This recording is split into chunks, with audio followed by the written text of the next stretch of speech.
কে দিল রে লতার গাছে এত বড় কদু, আর কার ইশারায় মৌমাছিরা মৌচাকে দেয় মধু। শিমুল গাছে কে দিল রে নরম নরম তুলা, আর কার আদেশে চৈত্র মাসে জমিন মাঝে ধুলা। ঝিনুক মাঝে কে দিল রে মুক্তামণির হার, আর আখের ভিতর কে দিল রে রসে যে চমৎকার। আচ্ছা মানুষ বলো দেখি রাত্রি কেন কালো, আরে সূর্যমণি কোথা হতে পেল এমন আলো। দুধ কেন এমন সাদা, মরিচে কেন ঝাল, আর আমগুলো সব পাকলে পরে হয় কেমনে লাল। সন্ধ্যাবেলায় আকাশে ঘিরে তারার আবির্ভাব, আর মিষ্ট জলে পণ্য কেন গাছের কচি ডাব। ডাব খেয়েছেন আপনারা? নারকেল নাড়া দেবেন, দেখবেন ভেতরে পানি নড়ছে, বোঝা যায়।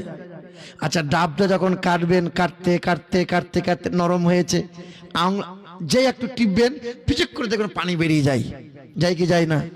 তারপরে দেখছেন পানি তো ফুল, তো পানি বেরোলে কোন দিক দিয়ে? আল্লাহ বলছেন আমার নিয়ামত হাওয়া দিয়া থাকে না। তোমরা ওই তোমার কলগেট ব্যবহার করো, অর্ধেকটা কলগেট থাকবে কোম্পানি, অর্ধেকটা হাওয়া ভরে দেবে। চিপস খাবে, অর্ধেকটা চিপস থাকবে 3/1 অংশ, আর 2 অংশ হাওয়া ভরা থাকবে। থাকে কি থাকে না বলেন? পৃথিবীর জমিনে যত কোম্পানি আছে, যত প্রোডাক্ট পাওয়া যায়, ভেতরে অর্ধেক মাল হাওয়া ঢোকানো থাকে কি থাকে না? আল্লাহ বলছেন যত দেখবি হাওয়া ঢোকানো নাই। ধানের সাইজ যতটা, আমি আল্লাহ চালের সাইজ অতটাই করেছি। যতটা আনারসের সাইজ করেছি, ভেতরে আনারসের ছাল আছে, তো সঙ্গে সঙ্গে আনারস অতটাই পাবি, ভুয়ো পাবি না, হাওয়া দিয়া পাবি না। হ্যাঁ, আরে সন্ধ্যাবেলায় আকাশে ঘিরে তারার আবির্ভাব, আরে মিষ্ট জলে পণ্য কেন গাছের কচি ডাব।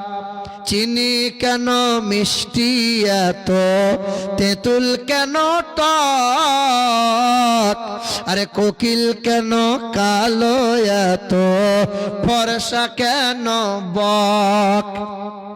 এবার দেখেন, আমরা সবাই বাস করি ভাই এই দুনিয়ারি রঙে, হাতের লেখা মুখের চেহারা মেলে না কারো সঙ্গে, আর মেলে না কণ্ঠ গলার, আর মেলে না কণ্ঠ গলার বুড়ো আঙ্গুলের টিপ। আর আল্লাহ তাআলা আছেন একজন, প্রমাণ হলো ঠিক।